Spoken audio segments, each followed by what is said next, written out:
প্রধানমন্ত্রীর I have a plan এর প্রতিফলন এই বাজেট, সংসদে আইনমন্ত্রী। আপনি তো সেই, বাদীকে আপত্তিকর মন্তব্যের অভিযোগ ওসির বিরুদ্ধে। জামায়াতের নেতারা বিনা জামানতে কোটি কোটি টাকা ঋণ পায়, দাবি রাশেদ খানের। এবং সর্বশেষ জানাবো, বর্তমান সংসদের কোনো সদস্যকে ঋণ খেলাপি বলা যাবে না, বলছেন স্বরাষ্ট্রমন্ত্রী। দর্শক, শুনছিলেন সংবাদ শিরোনাম, এবার জানিয়ে দিব বিস্তারিত সংবাদ। তবে তার আগে অনুরোধ থাকবে ভিডিওটিতে একটি লাইক দিন এবং ভিডিও সম্পর্কে আপনাদের গুরুত্বপূর্ণ মতামত কমেন্ট করে জানিয়ে দিন।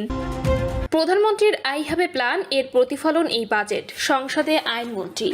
এবারের বাজেট প্রধানমন্ত্রীর ১.৫ দশকের রাষ্ট্রচিন্তার বাস্তব প্রতিফলন বলে দাবি করে আইনমন্ত্রী মোহাম্মদ আসাদুজ্জামান। বলেছেন, প্রধানমন্ত্রী দেশে ফিরে বলেছিলেন আই হ্যাভ এ প্ল্যান, সেই পরিকল্পনা সুচিন্তিত রূপায়ণই এবারের বাজেট।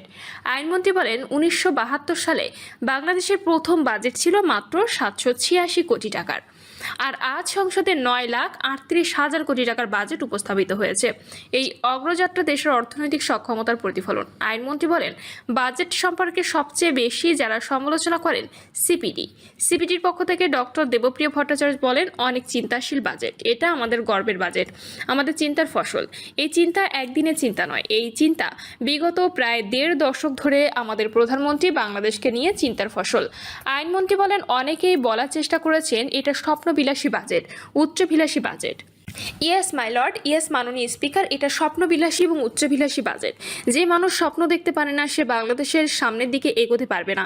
যার উচ্চাভিলাষ নেই, সে কখনো আকাশের দিকে উঠতে পারবে না। বাজেটের পক্ষে যুক্তি তুলে ধরে তিনি বলেন, এক সময় ঢাকা বিশ্ববিদ্যালয় ক্যাম্পাসের বাজেট উপস্থাপনের দিন এ বাজেট গরিব মারার বাজেট, এ বাজেট বড়লোকের বাজেট, এমন স্লোগান উঠত। কিন্তু এবার সে ধরনের প্রতিক্রিয়া দেখা যায়নি। মন্ত্রীর দাবি, এবারের বাজেট গরিব রক্ষা করার বাজেট, মধ্যবিত্তের বাজেট, প্রান্তিক জনগোষ্ঠীর বাজেট, ব্যবসা বান্ধব বাজেট এবং কর্মসংস্থানের বাজেট। আপনি তো সেই, বাদীকে আপত্তিকর বক্তব্যের অভিযোগ ওসির বিরুদ্ধে।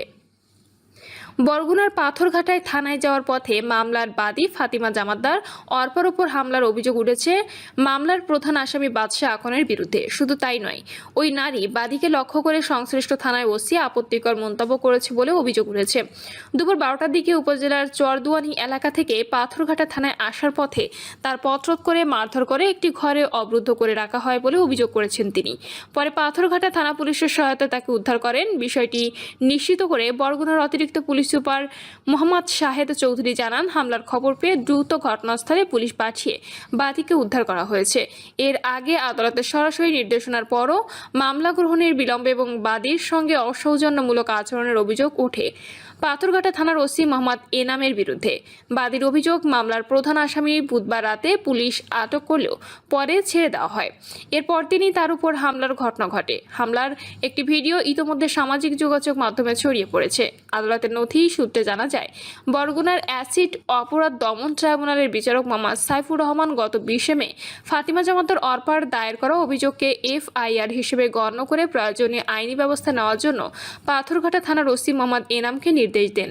এতে পাথরঘাটা উপজেলার চরদুয়ানি এলাকায় বাদশাহ আকন, হারুনা রশিদ জমাদ্দার ও হাসান জমাদ্দারকে আসামি করতে নির্দেশ দেওয়া হয়। তবে অর্পার অভিযোগ, আদালতের স্পষ্ট নির্দেশনা থাকা সত্ত্বেও মামলা গ্রহণে দেরি করা হয়। আদালতের আদেশ নিয়ে থানায় গেলে সহযোগিতা পাওয়ার পরিবর্তে তিনি অসৌজন্যমূলক আচরণের শিকার হন।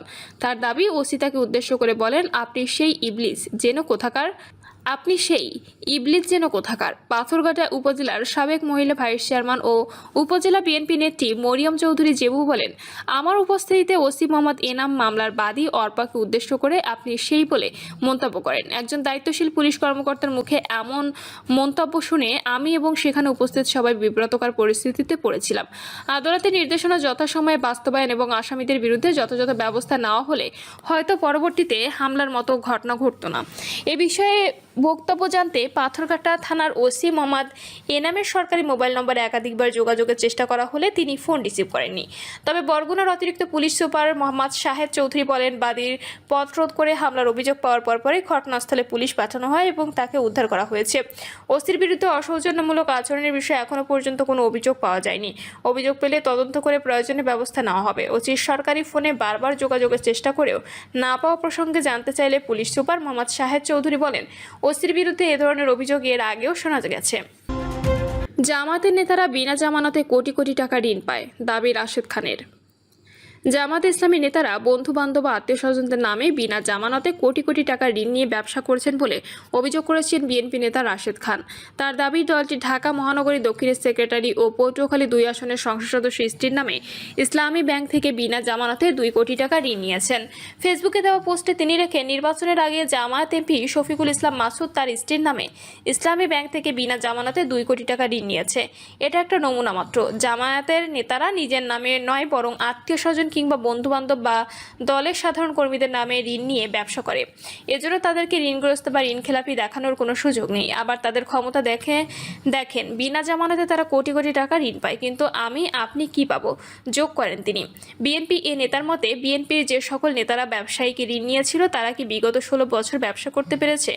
অনেকে দেশে থাকতে পারেনি, ঘরে ঘুমাতে পারেনি, ব্যবসা প্রতিষ্ঠান ধ্বংস করে দিয়েছে। সুতরাং এসব মানুষকে ঋণখেলাপি সাংসদ বলে কটাক্ষ করা অত্যন্ত গর্হিত কাজ। বরং যারা এসব বলছে তাদের কখনো এমন পরিস্থিতির শিকার হতে হয়নি। আর সংসদে বিরোধী দল যাদের ঋণখেলাপি বলছে তারা মূলত ঋণগ্রস্ত।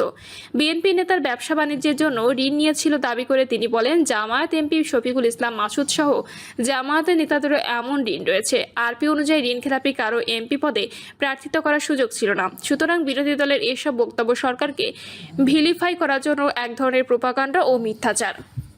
ভবিষ্যতে জামায়াতের নেতাকর্মীরা যেন এমন জুলুমের শিকার না হয়, এই প্রত্যাশা ব্যক্ত করেন রাশেদ খান। লেখেন, মূলত তারা তো আওয়ামী জামানার বিরোধী দল নয়, আওয়ামী জামানার মতো বিরোধী দল হিসেবে জুলুমের শিকারও হতে হচ্ছে না। এজন্য এসব কথাবার্তা বলে কটাক্ষ করার সুযোগ পাচ্ছে। আওয়ামী জামানার বিরোধী দল হিসেবে জুলুমের শিকার হলে এভাবে সংসদের সহকর্মীদের অপদস্থ করে কথা বলতো না বলে মনে করেন তিনি। এদের সঙ্গে ভালো পলিটিক্স করে টিকে থাকা মুশকিল। এরা তার রাজনৈতিক প্রতিযোগীকে ভিলিফাই করার জন্য প্রয়োজন ন্যাংটা হয়ে মাঠে নামবে। সুতরাং ভদ্রভাবে তাদের মোকাবেলা করা মুশকিল বলেও উল্লেখ করেন রাশেদ খান। বর্তমান সংসদের কোনো সদস্যকে ঋণখেলাপি বলা যাবে না, বলছেন স্বরাষ্ট্রমন্ত্রী।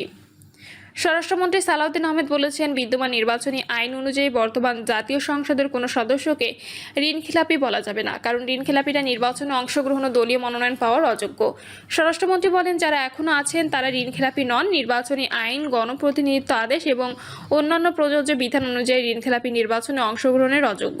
তাদের দলীয় মনোনয়নও দেওয়া যায় না। তিনি জাতীয় সংসদ এবং এর সদস্যদের প্রতি যথাযথ সম্মান প্রদর্শনের আহ্বান জানিয়ে বলেন, আরপিও সহ বিদ্যমান নির্বাচনী আইন ঋণখেলাপিদের নির্বাচনে প্রতিদ্বন্দ্বিতা করার সুযোগ দেয় না।